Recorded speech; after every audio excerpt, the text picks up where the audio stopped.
Are we Rachel, can live? you hear It's everybody? 2:30. I think we might be live. I think we are. Okay, Perfect. hey everyone, and thank you for joining us today. I'm Debbie Vini. I am the Senior Vice President of Communications at the National Alliance for Public Charter Schools, and we've got an awesome group assembled here today.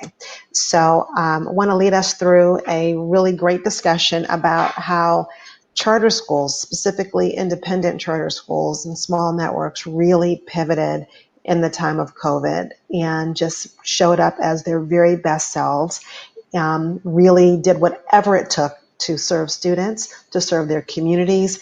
And I think there's a lot that all of us can learn from the work that these fantastic schools have done. So I want to start by just introducing the guys that we've got here. So first, we've got the team from MAP in the Boston area. We've got Josh and Rachel. Why don't you guys tell us a little bit about yourselves and your school? Sure. We Go ahead, are Rach. Map Academy is located in Plymouth, Massachusetts, and we are in year 3. We were chartered in February of 2017, and then we had a grant-funded planning year, and then we opened for students in fall of 2018. We are an alternative high school serving students who intentionally recruiting and designed to serve students who have disengaged from or dropped out of other settings. We are awarded chartered to grant diplomas to students through age 24. And we currently have around 210 students enrolled, and we opened this school year in a hybrid model. Mm-hmm. So that is prior to opening Map Academy. Josh and I were district administrators running alternative programs and founded this school to serve a need in our region for high school options for students who have been failed by other systems. Fantastic. Thank you, Rachel. Josh, did you want to tell us a little bit about yourself?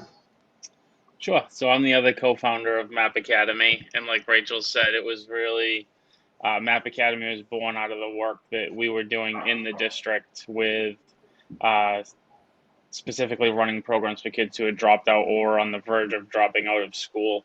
And where we got the name Map Academy was when we were district administrators, we actually made a map that now hangs in the lobby of Map Academy of every student who had dropped out of high school, every student who we put dots on a map for every kid who had dropped out, every kid who was at risk of dropping out, and every kid who was currently enrolled in one of our alternative programs. And at the end of the day, there was 398 dots on that map, but they were more than just dots on a map. They were kids and families that truly needed another option to be successful in school. So we set out on a journey to provide that option, and we were, like Rachel said, we were chartered in 2017, and now we're in year 3 of operations. Never did I think year 3 would be in the middle of a pandemic, but here we are. Here we are, and we're glad you're here. Sharon, thank you for joining us today, too. I'd love for you to introduce yourself and tell us about your fantastic school. Sure, thank you. So it's an honor to be here. My name is Sharon Olkin. I'm the Executive Director of Gateway Public Schools in San Francisco. We are in the charter world, at least in California, very old. This is our 22nd year in operation, and this is my 21st year at Gateway. So Gateway was originally founded by a group of parents, mostly moms, so we call them our founding mothers, who had kids coming up through the school system, and as they were approaching high school, they just really didn't see a school that was a good fit for their kids. In most cases, our founding moms had students who had some form of diagnosed learning disability, and they looked at the big traditional public high schools and felt like their kids would get lost, they would get labeled. They looked at the more small personalized options in San Francisco, and they felt like they were too cutthroat or too elite.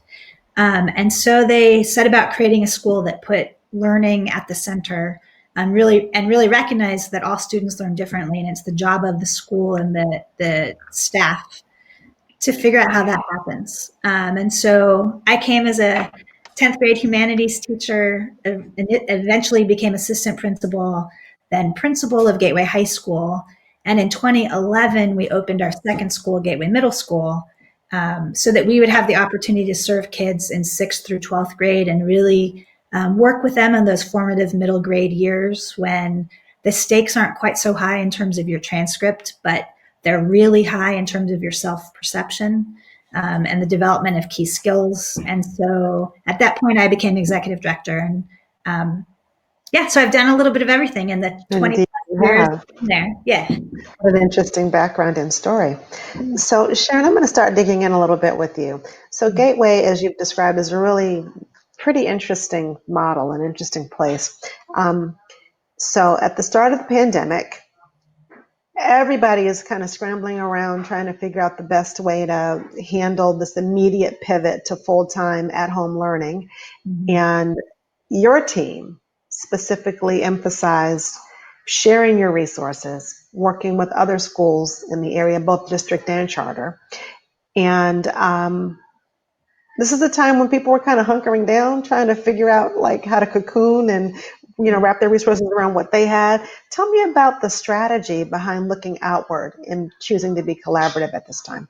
Sure. So I would say that is not a new strategy for us. We at Gateway really see ourselves as partners with all the schools in our community. And we know that all students benefit when teachers are working collaboratively and across settings and learning from each other, because teachers are magic, right? And so you start giving them the opportunities to share with each other, really good things happen. So we have really consistently had a focus on collaboration and sharing of best practices in San Francisco and beyond. We host a conference each year called the Powerful Learners Conference that's really about helping students develop the social, emotional, and non-cognitive skills necessary for their success. And when distance learning happened, when we had to close our schools, I mean, honestly, we didn't know what we were doing, right? So it was not like we were experts immediately or ever, though I think we learned a lot. But we knew that everybody was in the same quandaries that we were in, and we wanted to create conversations. And so that's really where the focus on sharing resources came from. The genesis was, if we start putting things out there with lots of follow-up so that we can learn from other schools too, we're all going to get through this better. And the only other thing I would add is, I think we all feel such a huge sense of isolation right now. I mean, I haven't left this room in 8 months. Not quite, but and so just to bathe and eat. Yeah, exactly. Or just yeah. And so really doubling down on our commitment to collaboration and cross-school collaboration, and it felt like a antidote to one of the really hard things that this pandemic has set upon us. Awesome. Rachel and Josh, so your school is literally on the other side of everything, right? On the other side of the country, you deal with a totally different student population, so you have a really different kind of story. So your school was built, designed with this flexible learning model in place, and you've got this student-centered design. And I'm wondering, was that helpful to you in making this pivot to distance learning? And did you think it made it easier in some ways to deliver instruction during the pandemic? I do. I think it's a mixed bag, right? We serve students, their interrupted educations, pretty much exclusively a population of students that have been really inordinately impacted by this pandemic from the very beginning. And they were students and families that were struggling to begin with. But our model was designed to accommodate and cultivate progress in students who were already disengaged. And so I think that some of those things that we embedded in our model have definitely been things we could leverage during this time. For example, we knew that when we started that our model needed to be asynchronous by design. And we've been Mm-hmm. joking lately around everyone using this term asynchronous. We were asynchronous when no one knew what it meant. And we were constantly justifying and explaining why, as an alternative school serving high-risk youth and disconnected youth, we needed to be asynchronous because we couldn't design, instruction needed to be flexible and based on where our students are at on any given day. And so the fact that we are asynchronous, we have a asynchronous competency-based learning management system, Mm-hmm. and that definitely helped us. We were easy because we already had that anytime, anywhere learning thing. The downside is that our students, because of the nature of their needs, we're not an online school. So our students have not been used to, nor were we ever designed to deliver asynchronous instruction to students at home by themselves, learning Mm-hmm. on their own. So it has been a mix. We got up and running quickly, but we needed to do really significant work around engagement and providing scaffolding for our students and meeting their basic needs and figuring out how we could provide the type of wraparound services that our students need during this time. So it's been a mixed, we've had to still reinvent ourselves, even though maybe not so much on the academic side of things. Mm-hmm. Thank you for that. Um, Sharon, so in the Bay Area, it was a little wild at the beginning of the pandemic in many ways. One, because this was a hot spot. It was one of the first hot spots in the country. And Yeah. two, because people were lobbing arrows at your head. So we had this thing going on with the teachers union, particularly out in the Bay Area, where they heightened their attacks specifically on charter schools. And sometimes this took the shape of trying to, curtail funding, or sometimes it was, trying to kick schools out of their buildings. So while you're being kind and collaborative and sharing, there's some other things happening. How did that affect your ability to collaborate with district schools? Yeah, I mean, certainly in the past few years, the political landscape in terms of charter schools and traditional public schools has gotten tricky. Um, and but I would say that I think the work we do proactively around supporting teachers and building partnerships has put us in really good stead. And so there were, in some ways here in San Francisco, I feel like when the pandemic hit, everybody was so busy figuring out what to do that Mhm. the slings and arrows that might have come our way that maybe we were preparing for didn't. Mhm. I feel like it actually, in some ways, it was like people were so uh, in crisis mode, trying to figure out how to support kids, that some of the issues that we thought might come our direction didn't. Um, Mhm. and in terms of collaboration, um, we've we've reached out really proactively to our superintendent on multiple occasions, trying to um, understand the plans of the district and not um, like undercut them publicly, Mhm. Mhm. while always maintaining our right and our need to serve our own community well. Uh, Mhm. and so, yeah, I think, in some ways, it hasn't felt largely different. It's felt like communicating is harder. And maybe there's more going on behind the scenes that we don't know about, which we Mhm. finally get out of these rooms. It's hard to know what we're going to walk into. Mhm. But yeah, I felt like we've been really busy, everybody here, trying to figure out how to do this well. And that's enough of a shared uh, goal and purpose to keep the other stuff at bay a little bit. Thank you for that. Yeah.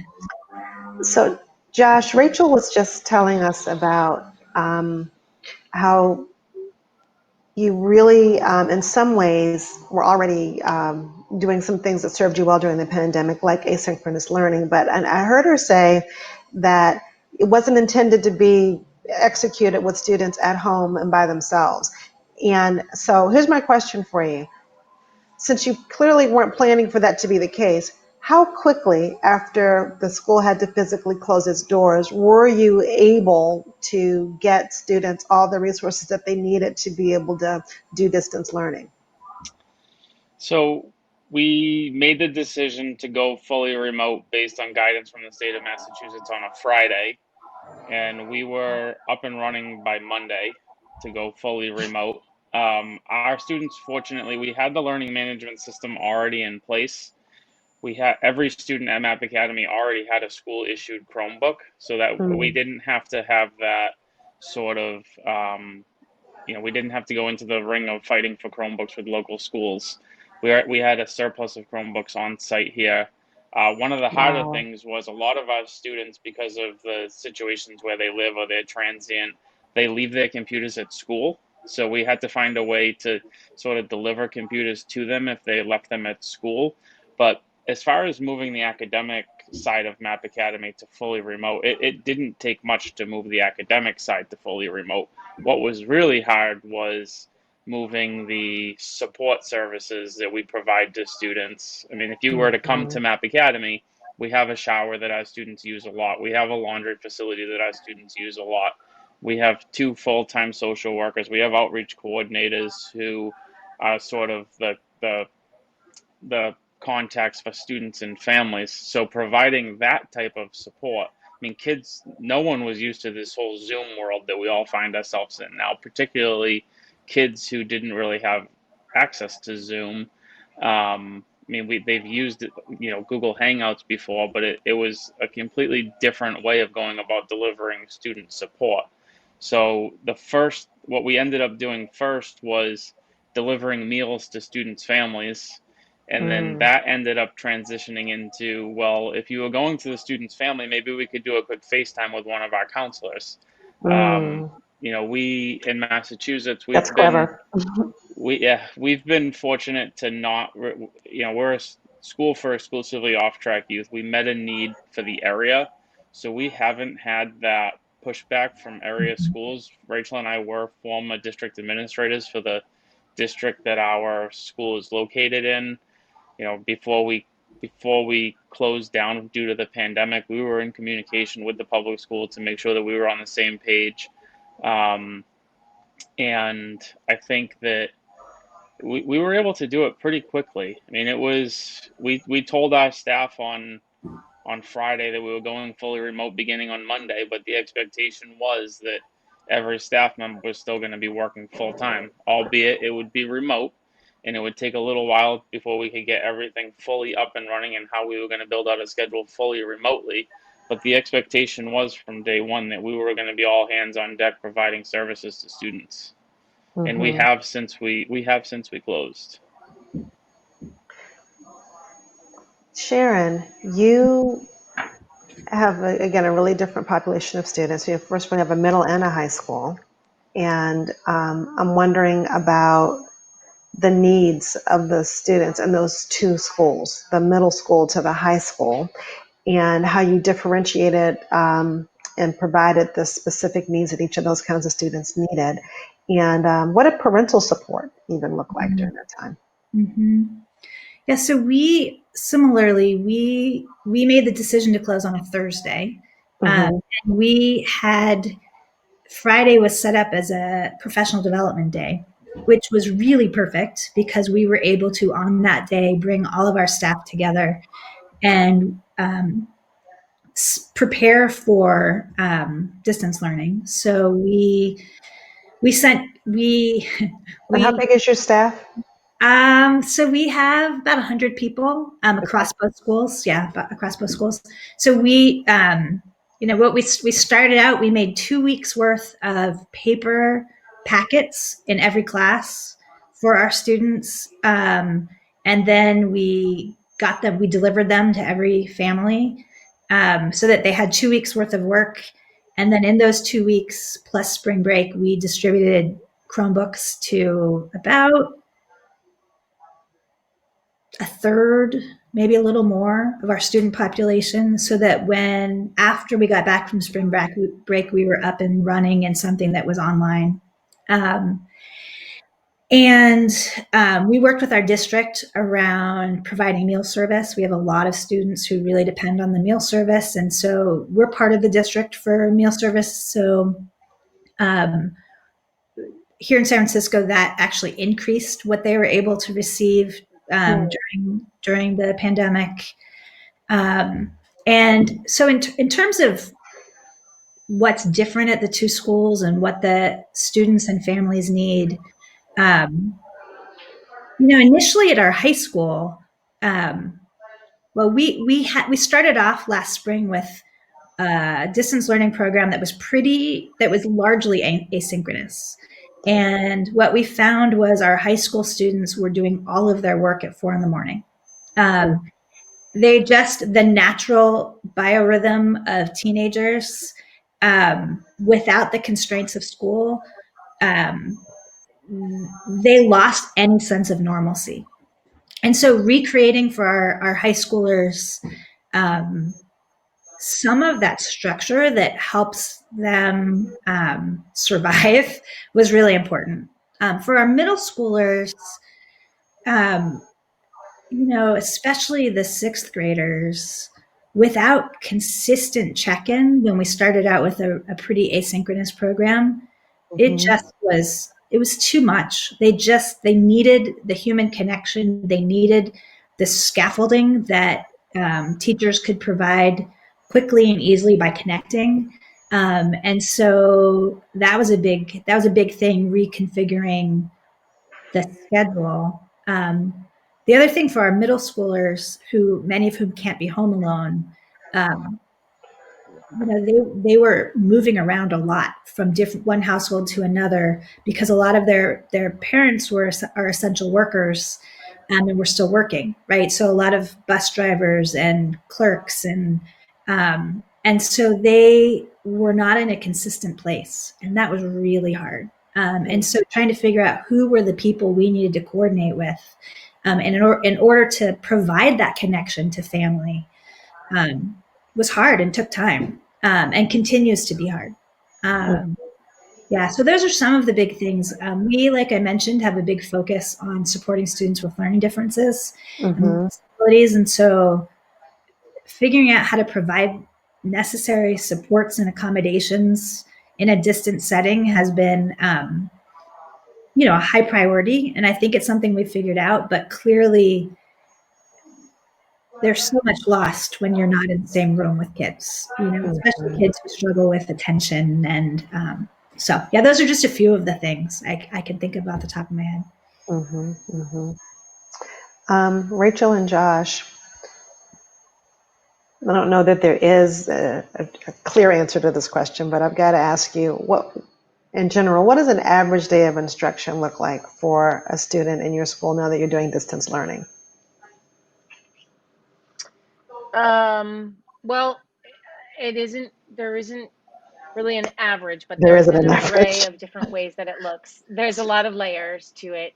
So we do have, we luckily have been able to be open in a hybrid model, as I said.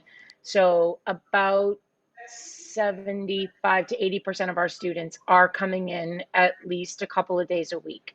So that has made a tremendous difference in terms of sustaining engagement, because our students definitely rely on the connections that they have here and the support that they have here. So we are interdisciplinary academic studios. Sorry to do it. Oops. I was going to mute myself for 1 second so you didn't hear that. So we have interdisciplinary learning studios always. We've always had that, which basically means teams of teachers working together with groups of students. They're not age-based groups, they're engagement-based. So we group students based on their connection to school, their progress toward graduation, their general sort of motivation and pace. And we've maintained that through the pandemic. And each of those learning studios is managed by an academic case manager. And so the students' day, when they're here in person, they have access to teachers from all disciplines throughout the day. And then when they're remote, we started very early on. We had live academic support, and we made an academic student center on our website which is a collection of links, and students can log on at any time and get support throughout the day.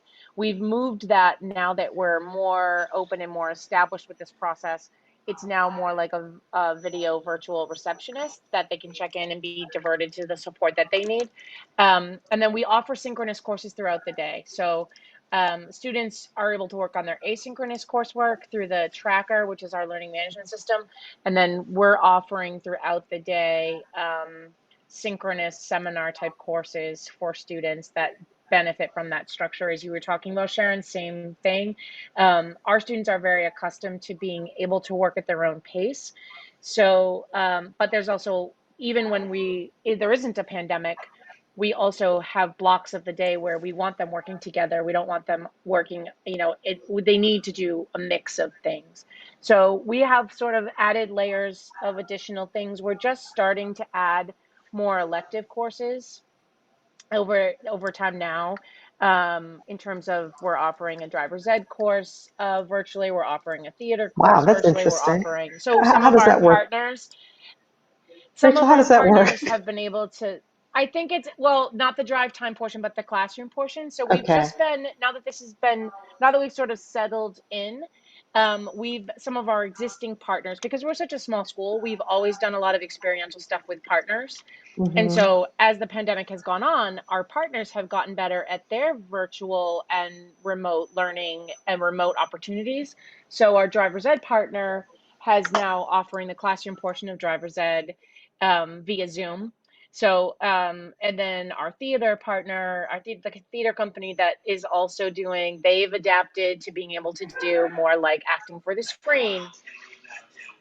And so, we've just been working on that. We have a partnership with a nonprofit that helps students tell their stories and become youth advocates.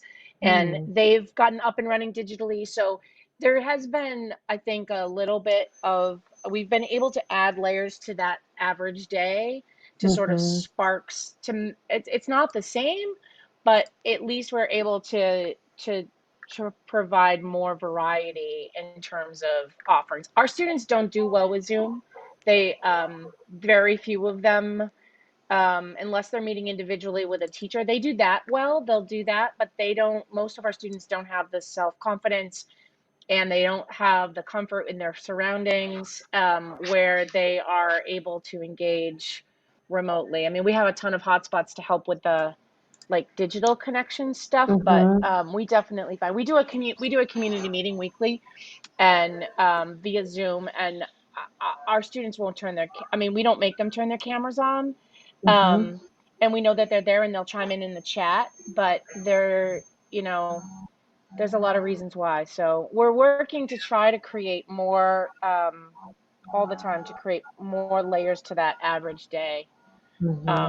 But our kids too they'll do work on the weekends, they'll do work at 3 a.m. I mean, we track engagement, and I'll leave at the end of the day and see who's submitted work that day and who's counted present from engagement. And then in the next morning I'll look, and they'll be 3 a.m. we getting all these algebra assignments in. So, That's awesome. We face that too, for sure. Yeah, that's awesome though that they're finding a way to make it work for them, and it's pretty cool. Yeah, we're working on it. So Sharon, after having to become experts immediately in distance learning, are there any parts of what you've had to do during the pandemic that you would like to keep when things get back to normal? We ask ourselves that question all the time, because,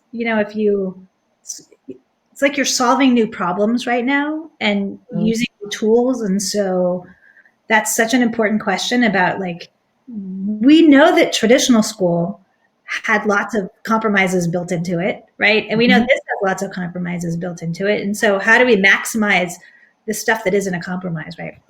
So one thing I would say for sure is this year we transitioned to providing each student a Chromebook. So we transitioned to a one-to-one computer program at our school. So last year we just provided Chromebooks to kids who said they needed one. And what we found was that was really not equitable, honestly. Like the kids who didn't have anything were being served, but the kids who were sharing one with 5 people in their family, or who had something really old and didn't provide a good enough experience for all of our students. So we, over the summer, we purchased new Chromebooks for all the 800 students across our schools. And because we were forced to learn literally on the job how to use technology well in the classroom, like what are ways to help students collaborate digitally? What are ways to help students present ideas digitally? What are new technologies we should be using? We feel confident that when we go back to in-person instruction, people will use those laptops well, right? We used to say, like, we're not buying them so that we can say we have them. We only want to buy it if they're actually going to help with teaching and learning, and now we feel really confident that they do and that they will. A really different type of thing, we've seen that engagement with families is actually sometimes a lot easier digitally, meaning stop asking them to come to school all the time. We had ninth grade conferences with our advisees' parents. So these are families that we haven't met before. And So was this phone calls, or did you do Zoom calls with them? How did you do the parent conferences this time? They got to choose. So we would do either a phone call or a Zoom call, and we set it up, and we had 95% participation. Wow. I mean, it was high. And we put a lot of energy into reaching out to families, right? Like we did it centrally. Meaning, one of our office staff called, our advisors called, like we talked to kids about it. We put a lot of energy into it because we don't know these families yet, right? And we're still trying to learn the kids. And seeing them with their parents was so helpful. So like when it was a Zoom call and they're sitting in their kitchen talking about their academics, it was like having home visits with so many of our families. And so we will for sure continue to look for ways to engage families through new means as a result of this. That's one of the things for us. Yeah. That's very cool. Josh, I know that you guys have much older students. I'm wondering what the family engagement part looks like. I was struck earlier in this conversation when you guys were telling me about how you delivered meals to the homes, and that was like the entree to kind of setting up this communication. I thought that was very clever, but I wanted to dig a little bit more into what family engagement looks like with an older population of students and with distant learning, and how are you guys doing that? How's it working out? Yeah, so with our student population, one thing that we've noticed, even pre-pandemic, and it'll still be true post-pandemic, we can't rely on mass messaging, whether it's mass calls or mass emails. Our response rate to it isn't great. So really, what we did was we took the entire student roster and we split it into essentially caseloads of between our leads. We call it our cabinet, which is our leadership team. So our cabinet had specific students that they were sort of in charge of tracking. So instead of having, every staff member reaching out to every kid every day, we had a case manager working with a smaller group of kids, because some of the feedback that we were getting also is actually the exact opposite of that, Debbie. Some kids were getting upwards of 10 calls a day, and they were like, wait a second, I'm getting way too many. I like the outreach, but it's a little much at this point. So we really had to kind of tone it down to just reaching out to kids a couple times a day with really focused, why people were reaching out. We have always used every method possible, whether it's text messaging, Facebook messaging, Instagram, Snapchat. I mean, any method that kids are using, we're using to get in touch with them. That's pretty cool. Snapchat.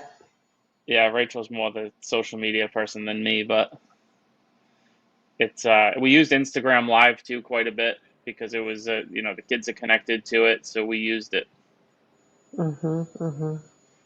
We Thank have you. also found, though, I think on our families, like you, Sharon, I think we found that in many ways, it is actually the pivot to meeting remotely has, I think, helped in some ways. We meet with all of our adult supporters as our students approach graduation, and we've had to move those. And I think that in some ways, all of our team has commented on it being in some ways an equalizing platform. Mhm, Once you get over the hump of being on, I mhm, think that for some of our families who have insecurities or complexities of their own that maybe make it a deterrent for them to come into school for a meeting.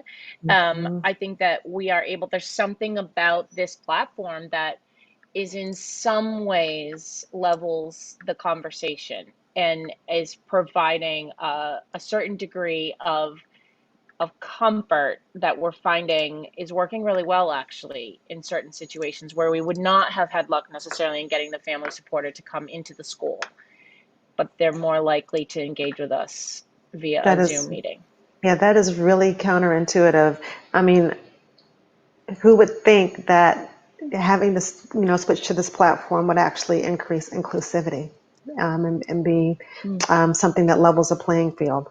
It's very cool. Sharon, you guys focus a lot on collaboration, partnering with other schools and organizations in the area. Who are some of your strongest partners for collaboration, and were there any that surprised you? So one really great, this is actually something that's happened since the pandemic. One thing that has become a really strong place of collaboration is all the San Francisco charter schools have started meeting weekly. Hmm. Um, we've had times, like I said, I've been at Gateway a long time, and there have been times when we as a group of schools met on a consistent basis, and there are times when we just see each other when we need something.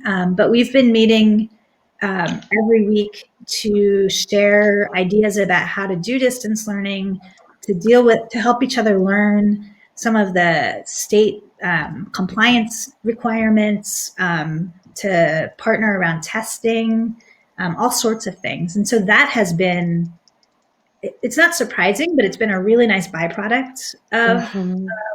of the pandemic. And then in terms of, more instructional partnerships, one of our biggest partnerships where we are partner schools with Facing History and Ourselves, which is a great organization that provides curriculum and professional development around, equity and inclusion and not making the same mistakes that we've made again, in the past in history. And Mhm. we've had some really fruitful work with them since we've gone into distance learning around leveling the playing field and around transferring, like recreating our curriculum and instruction in a way that'll work in this new setting. So that's been a good one for us. Um, yeah, and then our school, we work closely with a lot of schools of education. Mhm. So having some time where we are together talking about how to make distance learning work with new teachers and with our staff has been really fruitful. One of the things we've learned is one of the things that we say all the time this year is every teacher is a first year teacher this year, because none of us have done this before. And Mhm. anybody who's been a first year teacher knows how terrible that is, that we're all back to square one. But it's also true that, teachers who are new are experts in things that some of our veteran teachers who are extraordinary in the classroom, they're not experts in, Mhm. So just this ability for different people in the community for their expertise to show up and be tapped and become leaders has been really huge. And we see that a lot with our schools of ed partners too, because the student teachers in some ways are better at this than we are, right? So yeah, that's just a few. So you actually did a great segue into something that I want to open up to the entire panel here. I want to talk about how you supported teachers. So there's a lot of talk about student support. There's a lot of talk about like parental support and kind of building those bridges. But man, teachers were on the front lines, and this was a really, really, really tough year. So I'd love to hear from you guys about how you supported your teachers who were transitioning to distance learning. Should I go? I think We I, are. Go Oh, ahead. go ahead. I'll go. Go, I Joe. think I'll go first, and then we can share. I think one at the if we go back to the start of all this, I think the best way that we could support our staff was to make sure that everyone felt connected. I mean, it was a real feeling when everything shut down to not be connected to, because if you work in a school, you're obviously used to being connected to people every day. And then when you transition to working at home, it's a totally different environment. So we made sure that our staff felt connected to both the staff here at Map Academy and the students. And what I mean by that is we started every day. I mean, it took a little bit of juggling to figure out the best way to do it. It was a little awkward at first, but we started every day by having a staff meeting by Zoom, even if it was just a quick check-in. That way that everybody felt connected, everybody got to see one another, and then we closed every day out with a quick staff meeting as well. And I think that the feedback that we got from the staff was it at least made them. There was long periods of time, obviously, when they were working independently, asynchronously with students during the day, but those two check-ins at least gave an opportunity for staff to be connected with one another, and they weren't always formal. One thing that we do a lot at Map Academy is like a circle where everybody has an opportunity to talk. So it allows them, we provided two, it seems small, but we provided two opportunities every single day where we got together as a staff and we felt connected. Sharon? So, yeah, I mean, I just want to echo what you said. This is incredibly hard on teachers, right? And so in terms of supporting our staff, we recognized that we needed to learn a lot. All of us did. Like, we needed to learn new tools. We needed to learn new technology. We needed to, so much. And so we started by tapping our community in terms of who already knew things. And we started offering workshops, like different teachers would offer different workshops on technology. We took all of our professional development time, which is pretty considerable. Every meeting was conducted using some type of new tool so that we were practicing it and learning it while we were meeting, right? And so then it became kind of meta, like, okay, we just used a Padlet. Padlet's this technology that it's like a digital, it's like anything you would have used a Post-it note for before in a classroom, you can use the Padlet for. Okay, so as a group, let's think about how we might use this in our distance learning. So really helping people get their arms around new technology, organizing the infrastructure so it was easy to find the things that people were using, and then a lot of connecting also, like a lot of online happy hours, a lot of chocolate chip cookies being sent out, a lot of handwritten cards, a lot of little videos with our dogs, just trying to make sure people felt good. Like, just, like reminders that we're all in this together. Yeah. Did you guys hear anything from teachers about their specific needs or what they wanted from you? Oh, yeah. Our teachers felt like they needed concrete tools. They felt like they needed time.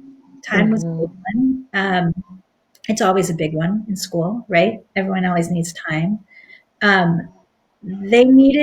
We ended up giving each teacher a $450 voucher to get anything they needed, whether that was a desk technology or computer speakers or post-it notes.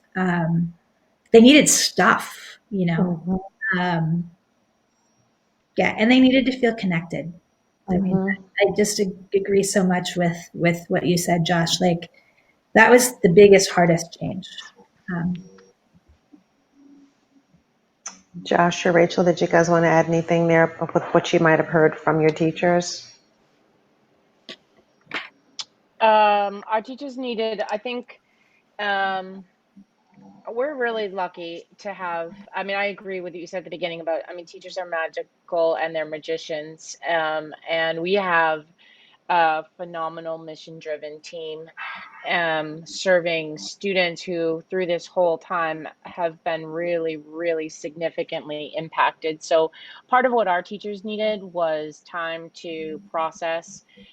Secondary trauma is a very real thing for our staff. And so, we did a lot of PD before the school year started, a lot of time with our social work team, a lot of time with Josh and I talking through how we can support our students and also continue to have healthy boundaries and juggle and not take on things um, that are impossible for us to fix.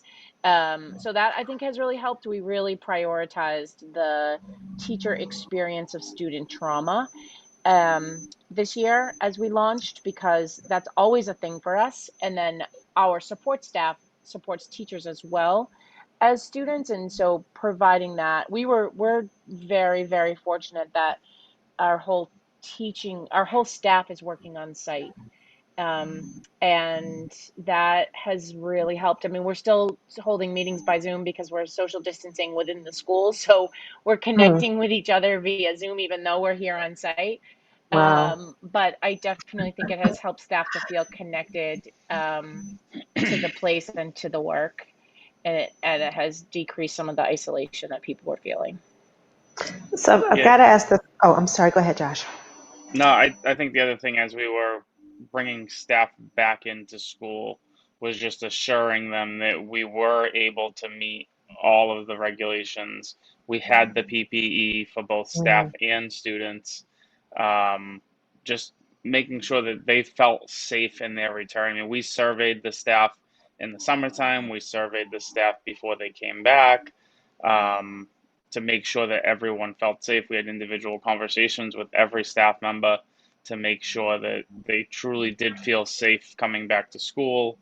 Um, we're one of the only schools in our area that's temperature checking every student on the way in.